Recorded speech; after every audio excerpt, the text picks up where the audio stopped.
All right, yeah, obviously a good first win for us. We had a really good week of practice leading into this, so we were confident in our preparation and our compete. Those are the two things that we really focus on when we get to game week. Strong preseason.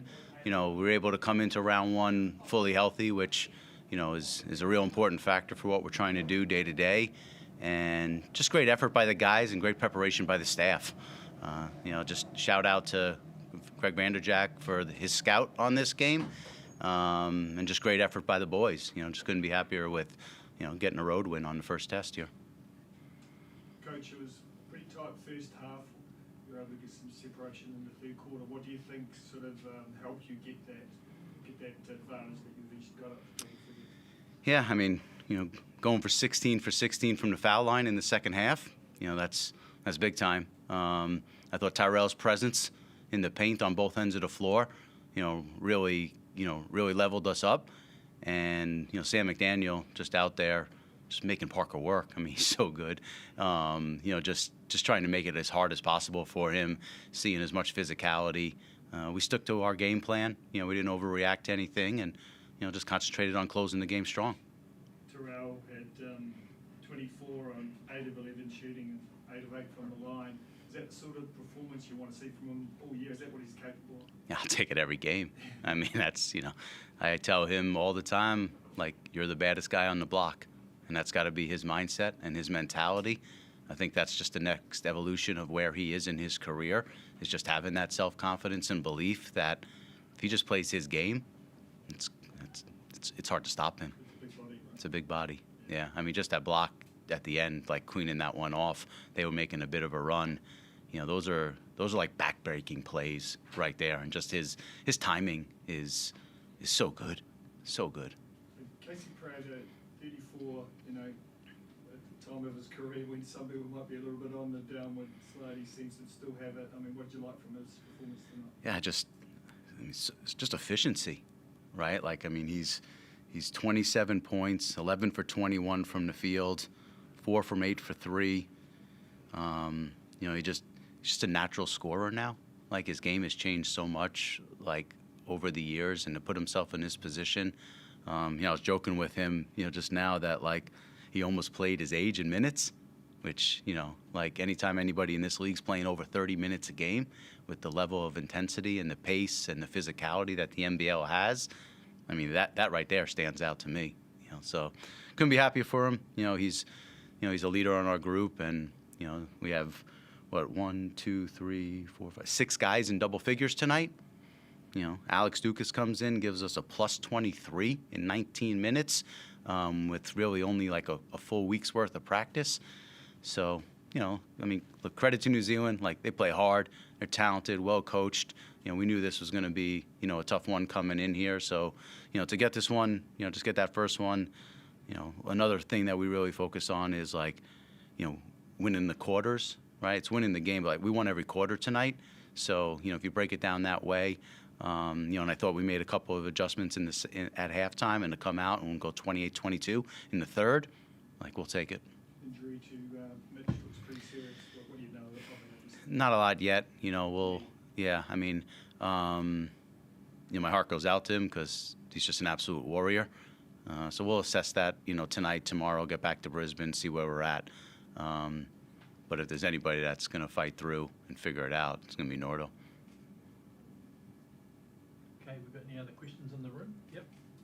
How important was it getting the contract from Alex Dukas this offseason, considering the NBA experience you got last year playing on an NBA championship team? Yeah, I've said this a couple of times, through our recruitment process, guys with championships is very high on our list of attributes with a player. And to get somebody that has an NBA championship, it doesn't get much better than that. And his presence for a young player it's a 101. His leadership, his talk, his energy, just there's a gravitas to that guy. And couldn't be happier that he's part of our program. And was the game plan always to go with Casey, Prather and Tyler Harrison most of the game? Tyrell's a massive body, Sam Meninga being a slightly smaller guy. Was that sort of the game plan most of the time throughout this year? Yeah, it's, you go in with, you try to script certain things, and then the game happens, and you make changes and adjustments. You know, you always want to get off to a good start in this league. It's round one. We only have one game on this round, you know, so, you know, we felt okay pushing the guys a bit on the minutes. You know, we were fortunate to be playing with a little bit of a lead, so I was able to hold a timeout or two and use those for rest, you know, at key times. So, you know, we're probably tipping on that. I mean, Javon plays 36 minutes, Jalen plays 31, Casey 33, Tyrell 32. You know, that's a hard ask, but, you know, on a single round game, trying to win a road game, you know, you do what you got to do to win the game, and you figure it out tomorrow. And how many stats are going to go unnoticed from Sam McDaniel throughout the season, do you think? Yeah, I mean, he's the tone setter for us. You know, we chatted in the locker room as a group, and we go down the list of, you know, all the positives there. And, you know, the last one is him, and, you know, we don't win this game without him. I mean, just his level of connection and physicality and attention to the game plan that we're putting forth. And, you know, like I said, I mean, Parker's unbelievable. Like, he's just such a talented player. He's so quick. So just to be able to just contain him and make him work, that's all you can hope for. And I thought Sam is just, you know, was just phenomenal in that way. Okay. Hey, Coach, just one last one. Yeah. What were like some of the main takeaways that you had from this game that you think you're going to continue with you for the rest of this season? So hopefully, you know, make a playoff push. Sure. I mean, you know, every time I look at the stat sheet, you know, my eyes go to a couple things right away, right? And that's like assist to turnovers, right? A big thing for us is protect the ball, pass the ball. And we have 24 assists to 9 turnovers tonight. You know, usually if you're getting over 20 assists and under 10 turnovers, your probability of winning the game is really high. So that's a focal point for us. Winning quarters, you know, so to go 4-0 on the quarter count was a big one. And then, you know, just again, having 6 guys in double figures, and when you share the ball and you play for each other, and we talked about sacrificing for our teammates before the game, and you know, what do you have to do as an individual to make your teammates' job easier? And then we rejoice in that success for everybody, you know, and I was really pleased with the outcome. Okay, we've got a question from over Zoom. Is that, can you hear us, Chris? Yeah, I've got you, Stu. It's Chris Mike. Congratulations on the first win. Let me just start with that. How does it feel for you to start this way and get a win first up?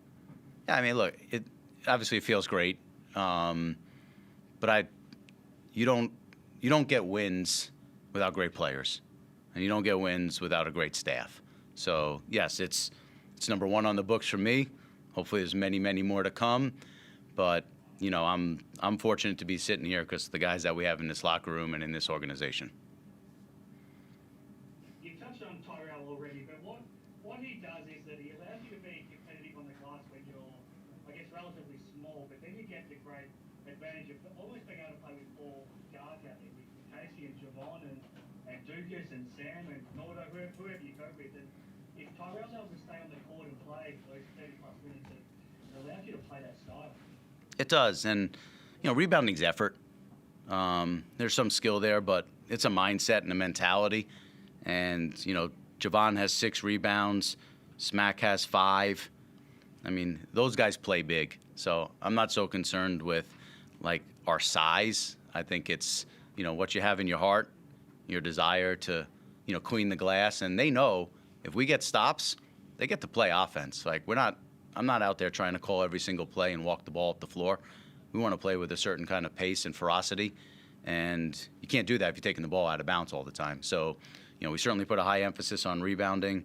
We actually got out-rebounded tonight, 42-34, and I thought they did a really good job, certainly early in the game, you know, on the offensive glass. You know, some of that was just us maybe fumbling the ball some. But they're big, and, you know, they put some pressure on the rim. So, you know, I just thought our activity defensively in the second half, you know, just hands on balls. I mean, we do get, you know, we come away with 13 steals. So, you know, 24 assists, 9 turnovers, and 13 steals. You know, usually that marker is 20, 10, and 10. So, you know, if you're clearing that, again, your probability of winning games is really high. Unfortunately, 16 turnovers was massive as well. What about winning on the road? So you've got your first 3 games on the road. How important is it to start this way and hopefully build some momentum for those 2 games next week before you get to play at home? Yeah, I mean, it's for a long time, I didn't even know who we played after New Zealand. I'm really just somebody that's focused on the next game. It's not lost on me that, we have 3 in a row to start on the road, and I believe either 6 out of 8 or 6 out of our first 9 are on the road. But I'd rather have it early, and I think it's an opportunity for our guys to continue to build chemistry and build rapport. We got a lot of young dads on the team, so guys got good nights of sleep last night, and had good energy this morning, felt good about themselves, and there's nothing better than a road win. All right. You've been listening to Scott Rock, haven't you? Obviously, not looking ahead to that game ahead. No comment. Okay. And we'll leave it there. All right. Thank you. Thanks. Thanks, guys.